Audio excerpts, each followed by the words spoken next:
तो आज हम लोग बात करने वाले हैं उन कॉम्पनसेटरी मैकेनिज़्म्स के बारे में जो कि हमारा ब्लड प्रेशर कम हो जाए या फिर ब्लड लॉस हो जाए या फिर कार्डियक आउटपुट कम हो जाए, तो उस समय वो काम करते हैं और वो हमारे ब्लड प्रेशर को नॉर्मल स्टेट में लाने की कोशिश करते हैं, लाते भी हैं और कार्डियक आउटपुट बढ़ाते हैं, जिससे कि हमारे ऑलमोस्ट सभी ऑर्गन्स को अच्छे से ब्लड सप्लाई मिल सके और वो फंक्शनिंग अपना प्रॉपर रख सके।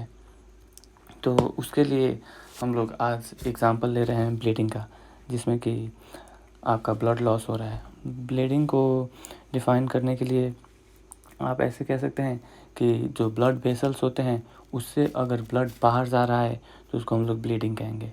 हमारा सर्कुलेटरी सिस्टम से ब्लड बाहर जाना ही ब्लीडिंग है। ब्लीडिंग को हेमरेज भी बोलते हैं या फिर हम इसको ब्लड लॉस भी कह सकते हैं। तो ब्लीडिंग से एक ब्लड प्रेशर कम होगा और उसके बाद ये कार्डियक आउटपुट घटाएगा, हमारा ब्लड वॉल्यूम घटाएगा। ब्लीडिंग से पेन भी होगा। अगर ब्लीडिंग बाहर है, पेशेंट देख पा रहा है, तो उसको इससे फेयर भी होने वाला है। तो ये सारे कंपोनेंट्स हैं जो कि ब्लीडिंग से होने वाले हैं। और कैसे ये सारे कंपोनेंट्स हमारे कॉम्पनसेटरी मैकेनिज़्म्स को एक्टिवेट करेंगे और उनको काम पे लाएंगे। तो ब्लड प्रेशर कम होने से, कार्डियक आउटपुट कम होने से ये हमारे बैरो रिसेप्टर्स हैं वो एक्टिवेट हो जाते हैं। तो एक्टिवेशन ऑफ बैरो रिसेप्टर्स होगा।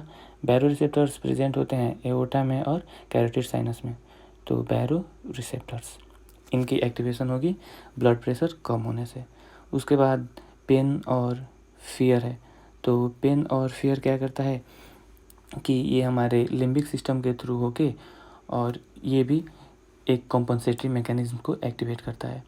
तो ये पेन, फियर और बैरो रिसेप्टर के activation through sympathetic nervous system, through हमारे ब्रेन के जो सेंट्रल नर्वस सिस्टम है उसके थ्रू होके वेसोमोटर सेंटर को एक्टिवेट करते हैं।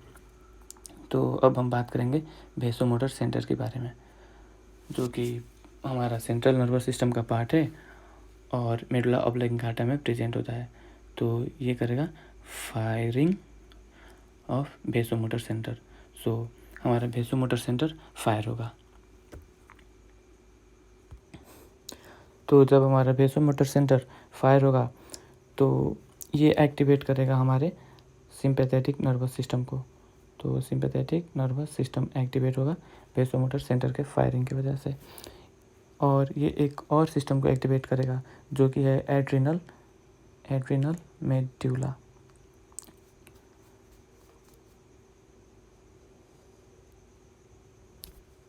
तो अब हम लोग बात करेंगे सिंपैथेटिक नर्वस सिस्टम क्या क्या करता है।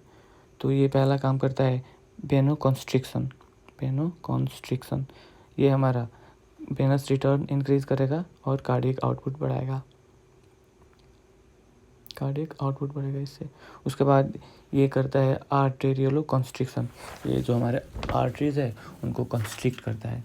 तो आर्टेरियोलो कॉन्स्ट्रिक्शन, जिससे कि हमारा टोटल पेरिफेरल रेसिस्टेंस बढ़ेगा। हमारा वेंट्रिकल जो है वो कॉन्ट्रैक्ट होता है इसी के अगेंस्ट में, टोटल पेरिफेरल रेसिस्टेंस को। तो टोटल पेरिफेरल रेसिस्टेंस आपका डिपेंडेंट होता है डायस्टोलिक ब्लड प्रेशर से। तो जब वो बढ़ेगा तो ये भी बढ़ेगा। और कार्डियक आउटपुट है तो उससे क्या होता है कि उससे सिस्टोलिक ब्लड प्रेशर डिपेंडेंट होता है, तो वो सिस्टोलिक ब्लड प्रेशर को इंक्रीज़ करेगा। उसके बाद सिंपैथेटिक नर्वस सिस्टम हमारा हार्ट रेट भी बढ़ाएगा। ये ऐसे नोट पे काम करके हार्ट रेट बढ़ाता है। उसके बाद ये हमारे वेंट्रिकल्स की कॉन्ट्रैक्टिलिटी भी बढ़ाएगा, जिससे कि हमारा स्ट्रोक वॉल्यूम इंक्रीज़ होगा और ये दोनों मिलके कार्डियक आउटपुट बढ़ाएंगे। तो ऐसे हमारा कार्डियक आउटपुट बढ़ेगा और टोटल पेरिफेरल रेसिस्टेंस बढ़ेगा। अब हम लोग देखेंगे एड्रिनल मेड्यूला, जो कि एड्रिनल ग्लैंड का पार्ट है।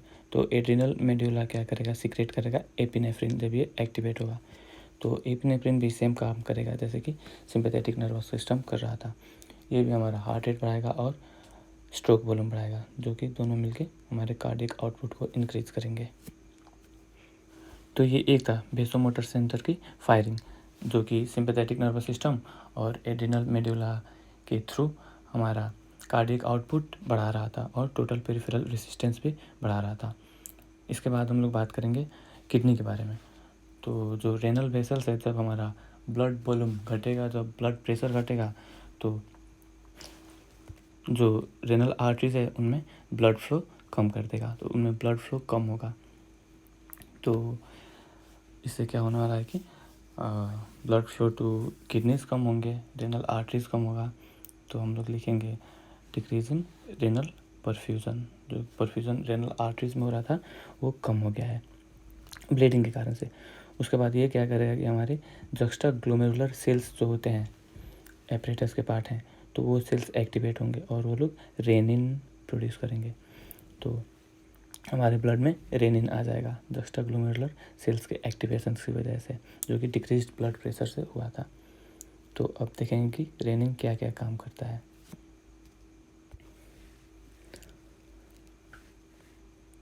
तो रेनिन के काम के लिए हम लोग एक छोटी सी अलग से एक शॉर्ट नोट करके देखेंगे कि रेनिन कैसे हमारे ब्लड प्रेशर को इंक्रीज़ करेगा, कैसे वो कार्डियक आउटपुट को बढ़ाएगा। तो चलिए इसको देखते हैं।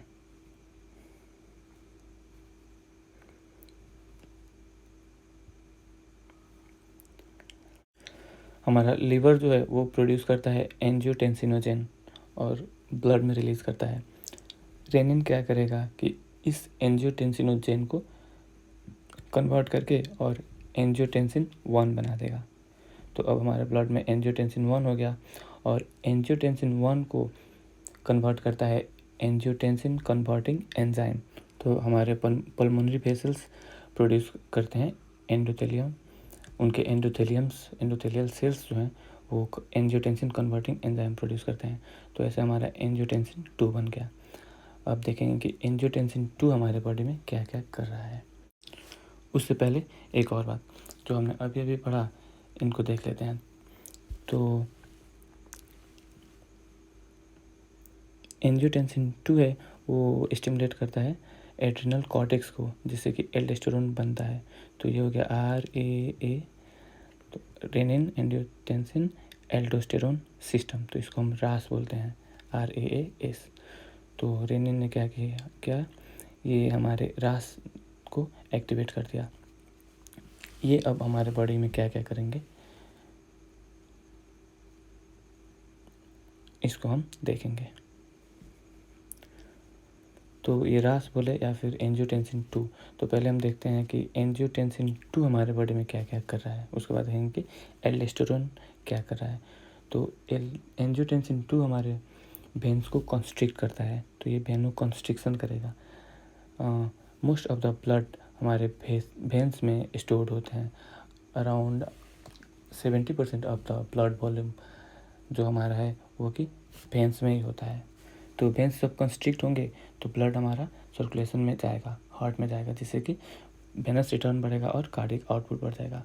उसके बाद होता है आर्टेरियलो कॉन्स्ट्रिक्शन। एंजियोटेंसिन 2 आर्टरीज को भी कंस्ट्रिक्ट करता है, उससे हमारा टोटल पेरिफेरल रेसिस्टेंस बढ़ता है, वो भी हमारे डायस्टोलिक ब्लड प्रेशर को बढ़ा रहा है। उसके बाद ये एंजियोटेंसिन 2 एल्डोस्टेरोन सिक्रेट भी कराता है, जैसे हमने पहले देखा था। तो एल्डोस्टेरोन क्या करता है कि ये हमारे नेफ्रॉन ट्यूब्यूल्स में जाकर वाटर रिटेंशन को बढ़ाता है, सोडियम रिटेंशन को बढ़ाता है, जिससे कि हमारा ब्लड वॉल्यूम बढ़ेगा और कार्डियक आउटपुट, ब्लड प्रेशर, ये सब बढ़ेंगे। एंजियोटेंसिन 2 एक और काम करता है, वो हमारे थर्स्ट सेंटर को THIRST, तो वो हमारे थर्स्ट सेंटर को एक्टिवेट करता है, जिससे कि हम लोग पानी पिएंगे और वाटर रिटेंशन होगा, फिर जाके हमारा ब्लड वॉल्यूम बढ़ेगा। तो ये हो गया RAAS।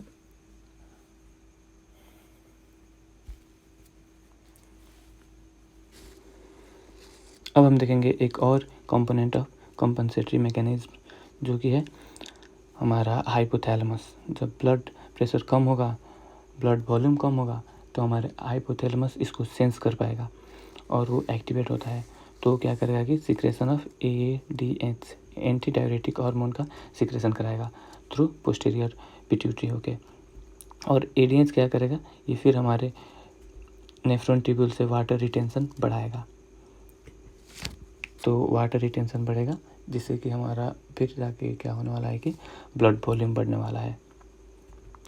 इंक्रीज ये कराएगा ब्लड वॉल्यूम, जो कि फिर कार्डियक आउटपुट को इंक्रीज़ करेगा, ब्लड प्रेशर को इंक्रीज़ करेगा। तो ऐसे ये हो गया हमारा एडीएच। और एडीएच और एंजियोटेंसिन 2 ये दोनों मिलके स्टिमुलेट करते हैं वेसल्स में जो एंडोथेलियल सेल्स होते हैं उनको।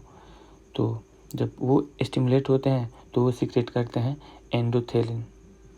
तो एक और कंपोनेंट हो गया हमारा एंडोथेलिन। एंडोथेलिन क्या है कि सबसे एकदम पोटेंट वो वेसो कॉन्स्ट्रिक्टर है, ये हमारे वेसल्स को कॉन्स्ट्रिक्ट करेगा। तो जब वेसल्स कॉन्स्ट्रिक्ट होंगे तो फिर हमारा ब्लड प्रेशर बढ़ेगा, कार्डियक आउटपुट ये सब बढ़ेंगे। तो ऐसे ये सब कंपोनेंट्स जो हैं मिलके काम कर रहे हैं हमारे कार्डियक आउटपुट को बढ़ाने के लिए, हमारे ब्लड वॉल्यूम को बढ़ाने के लिए, हमारे ब्लड प्रेशर को बढ़ाने के लिए, जिससे कि हमारा ब्लड सर्कुलेशन का जो नॉर्मल है स्टेट वो बना रहेगा और हमारे सभी ऑर्गन्स को एटलीस्ट मिनिमम जो उनका ब्लड का रिक्वायरमेंट है उतना मिलता रहेगा और वो लोग अपना एकदम प्रॉपर फंक्शनिंग है जो मेंटेन करेंगे और अच्छे से काम करेंगे। तो ये सारे कंपोनेंट्स हो गए हमारे कंपनसेटरी मैकेनिज्म के।